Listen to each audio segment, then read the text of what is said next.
So for this week's craft, we will be making a very basic sugar scrub.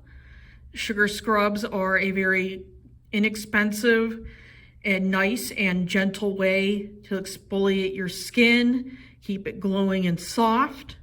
So with that said, let me show you what you'll need.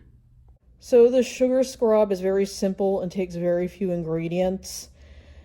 First, you will need some sugar, white or brown will do. Just use whatever you happen to have on hand.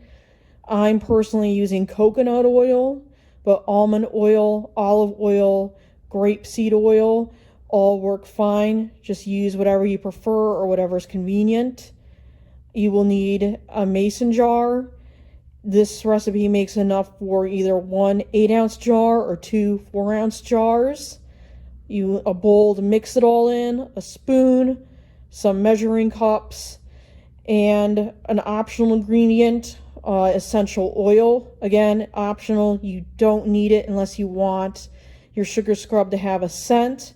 If you want to get it, you can go to just pretty much any craft store or the craft section at Walmart and get whatever scent you want.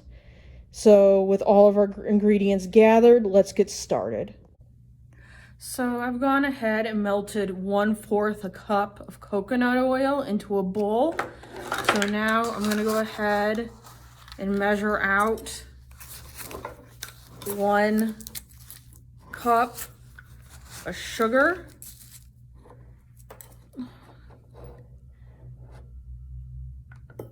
Pour that into the bowl. And I'm going to add 15 drops of essential oil. Again, this is optional.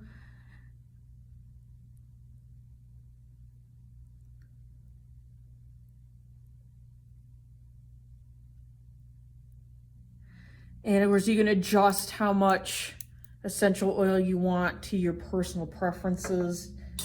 If you want something stronger, you can always add more. Weaker, you can put in less. So now we're going to go ahead and mix it up.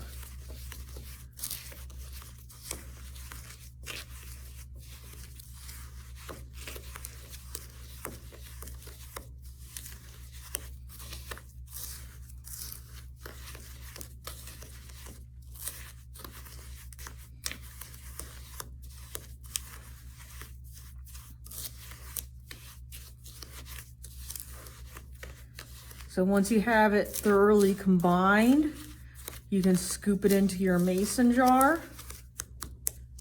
So we're going to do now. My jar.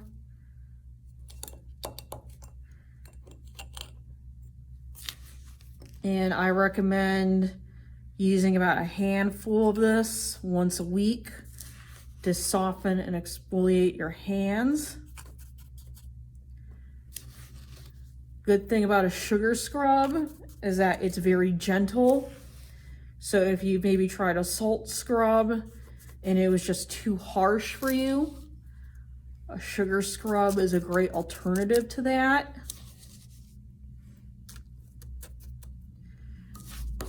And once you've finished filling your jar, you could always decorate your jar. Put a label on it. I do recommend maybe getting a label or something so you can maybe say what kind of scent is in there if you make a lot of it. Especially good too if you're giving it as a gift. So here is the final product. Like I said, it's very simple, only takes a few minutes to make. You probably have most or all of the necessary items on hand. Another thing you could do too, now that I think of it, is put food coloring in it if you want it to be a different color.